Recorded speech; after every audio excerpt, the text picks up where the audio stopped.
Welcome back to Smoky Ribs. I'm doing crawfish calzones coming up right now. And before we get started, I want to thank my buddy Rob over there at Pit Dog Barbecue YouTube channel for sending me a Florida plate right here. Just got that in. Thank you, Rob. Much appreciated. First thing I need to do is make the stuffing for these calzones. So I've got my skillet, and into that I'm going to add 3 tablespoons of butter. All right, so we got this almost melted. I'm gonna go in with 1 medium onion and 1/2 of a green bell pepper. I'm gonna let those saute into that butter until we get more translucent. We've been going about 6 minutes. If I had to guess, we're gonna take 3 cloves of garlic that I've minced up, throw them in. We're gonna take 1 pound of crawfish tails. Now I can get these around me, you can order these online, but make sure it's certified Cajun out of Louisiana. You want to throw all this in there. That's got your crawfish meat. It's also got all the crawfish fat. That's what's giving it that orange color. We're gonna bust all this up here, and we're gonna let this go about 3 minutes. Now, if you can get your hands on fresh crawfish, since we are now coming into crawfish season, just reserve you 1 pound of tail meat, and you can do the exact same thing if you have any left over. And I know with me, we hardly ever have leftover crawfish. All right, so we've been going a couple minutes, mainly just trying to warm them up. These crawfish tails that you buy in a bag have already been cooked. They haven't been seasoned, but they have been cooked. Into that, I want to add 2 tablespoons of flour. There's 1, there's 2. Mix all this in good, and make sure you scrape your bottom good as you're mixing this flour in. You're gonna let this go about 2 minutes just to kind of get rid of that flour taste. And we don't want to get it brown because we want it to have some thickening power. All right, now we want to take 1 pint of half and half, which is half milk, half cream. Pour all of this in there. Now once I get this in here, first thing I want to do is lower my heat to just a low flame.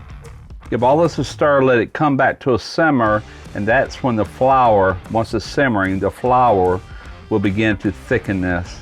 All right, we are beginning to thicken pretty good, so I want to add 3 tablespoons of a Cajun seasoning. Maybe another half, about 2.5 tablespoons, and what I'm using is Uncle Larry's Season and Flavor Enhancer. This is what he uses in a lot of his jambalaya, gumbos, stuff like that. Fantastic stuff. Big container. So I've got to come up with some more ideas. Let's get this mixed in. I think we're almost to the thickness I need to be. And we're just going to turn the heat off and let this cool down. It can't be too soupy or too runny for these calzones, so I need it just a tad thicker, but not much. Just been letting this cool off, and it is definitely cooled off. So what we're going to add at this point is I have some, this is nothing more but queso melting cheese, and you can use a mozzarella, shave it yourself. You can use Gouda, you can use all kind of things, but I particularly like this. It doesn't carry a lot of flavor, but it's got that good silky, gooey texture that you want from melting cheese. So I'm gonna add about 1 cup of this in there. About half the bag. And this is going to help get it even thicker once it actually starts melting inside of the calzone. Now we're gonna add in around 1/2 cup of some Parmesan. Maybe a tad more. And I've got about 3 tablespoons of green onions. I'll take and mix all that thoroughly. And we're not going to need this again until we are getting ready to fill these calzones up. Briefly, I want to thank one of my sponsors, ThermoPro. If you're in the market for a good instant read thermometer or any other kind of cooking thermometer, then check out my links in the description box and you'll get exclusive discounts. Right now, they're running 20% off the ThermoPro Lightning, so that's a good buy. It's really marked down from where it started. Excellent, excellent instruments. Check them out. All right, I've got some dough here that I actually made last night. And instead of making you sit through another 3 or 4 minutes of video, if you're interested in this dough, then I'll have the recipe in the description box. And other than that, you could use a store-bought pizza dough, but I really do like this one. So put that down on a floured surface. Make sure you flour both sides to where you can work with it. Just gonna start pressing this out. We're looking for about 9 inches in circumference here. All right, that looks to be about 8 to 9 inches, somewhere right in that ballpark. So I just want to take some of this filling, put it over here on one side. Looks like I'm gonna be able to get about maybe 4 to 5 of these for the amount of filling I got. But we're just gonna do this one for now, just to show you how to do it. Just wanna make sure you leave enough edge to seal all this. Take you some wet fingers and wet your dough. Fold this over the top, just like this. Now you can seal this any way you want. I'm not a professional baker or anything like that, so for the most part, I'm just going to press them together. Just like that. Yeah, that's looking pretty good. Just press it all in. If you want to make some pretty pleats, if you've got that kind of talent, then you can certainly do that as well. Gonna take some egg wash, put this over the top. That's gonna give it a nice golden brown with a little sheen to it.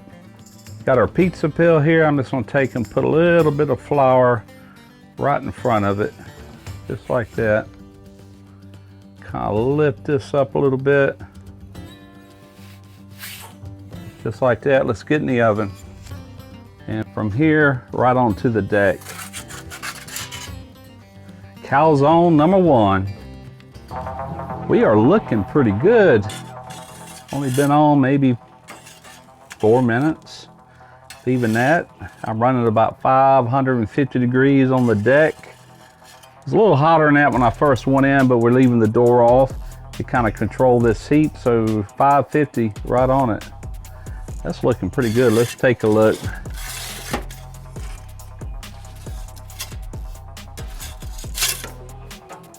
Oh yeah, that is done. Let's move this over here to the cutting board.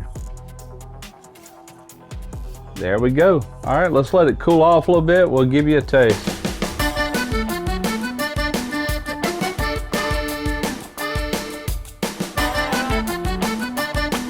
Here we go.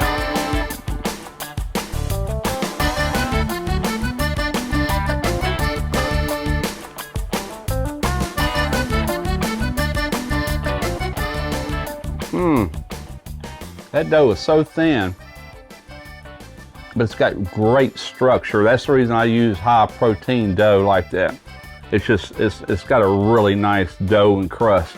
Well, I'll tell you one thing, this Fontana Mangiafuoco pizza oven I got never disappoints. I mean, look at it, that's the bottom. It's actually not as brown as the top. And this thing was running 600 degrees when we took the door off.